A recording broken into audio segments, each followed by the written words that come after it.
ini kan lagi ada fenomena menarik nih di media sosial, bahkan di media-media mainstream juga menjadi topik pembahasan terkait dengan statementnya Dr. Louis. Saat ini sudah ditangkap dan terakhir sih memang dalam pengawasan polisi, dikembalikan ke rumahnya.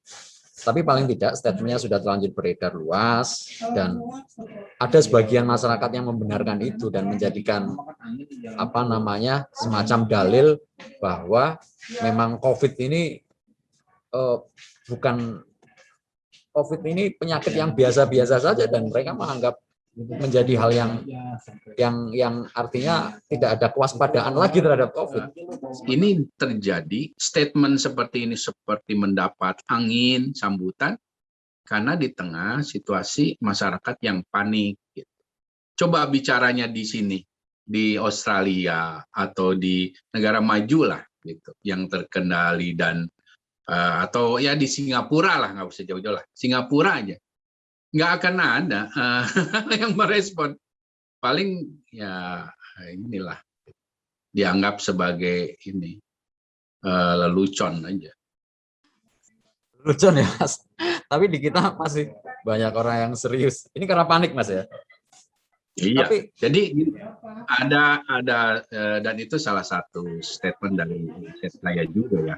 Semakin buruk pengendalian pandemi di satu negara wilayah, maka kepanikan masyarakat itu semakin tinggi.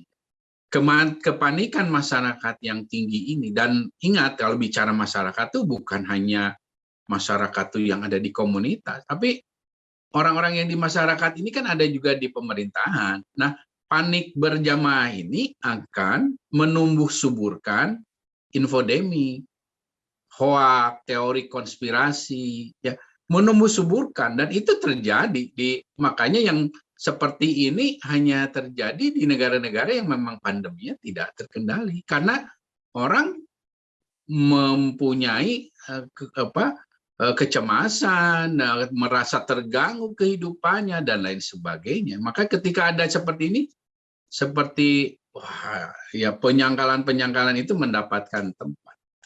Ini ada kaitannya dengan proses penanganan pandemi di Indonesia yang bisa jadi ketidakoptimalan menangani pandemi sehingga masyarakat tidak mendapatkan referensi atau informasi yang tepat terkait pandemi ini. Mas Budi gimana Mas? Ya kalau yang disampaikannya kan salah gitu, tapi maksudnya bahwa ini terjadi karena situasi membuat dia bisa muncul. Karena orang, sebagian masyarakat kita yang panik ini, kecenderungan orang panik itu adalah mencari yang sesuai dengan yang dia khawatirkannya itu, yang bisa membuat dia mendukung ke arah penyangkalan atau pengabaian terhadap yang dia takutkan itu psikologis massa seperti itu dalam situasi pandemi. Tapi ya sayangnya ya itu salah gitu, karena artinya bukan akan memperbaiki situasi pengendalian pandemi, enggak, malah memperburuk karena orang akhirnya menjadi lebih menyangkal, lebih abai, kemudian juga akhirnya tidak mengapresiasi peran fasilitas kesehatan, tenaga kesehatan, malah menjadi berprasangka buruk, dan ini akan melahirkan banyak potensi perburukan pandemi. Itu bukan hanya masalah pengendalian, tapi juga situasi secara kondusivitasnya akan terganggu. Beberapa statementnya soal penanganan yang terlalu berlebihan, jadi bikin orang takut. Pada akhirnya bukan virusnya, tapi ketakutannya justru yang membunuh orang. Ya. Itu seperti apa ini, Mas?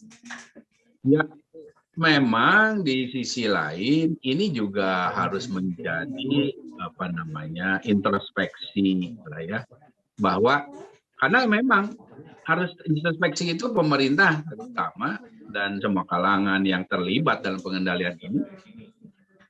Ini terjadi satu fakta nyata bahwa pandemi tidak terkendali, itu jelas sangat berkorelasi. Kalau pandemi kita terkendali, yang begini nggak akan dihiraukan dan nggak akan menjadi ada gayung bersambut. Gitu. Satu. Kedua, ya berarti kita harus perbaiki strategi komunikasi risiko kita, ya karena yang begini lahir tidak mendadak. Yang begini lahir sebetulnya dari hal yang kecil. Dia pasti sudah menyampaikan ini lama. Nah ini artinya kalau bicara strategi komunikasi risiko, hal yang kecil terus dibiarkan akan besar dan merugikan kita.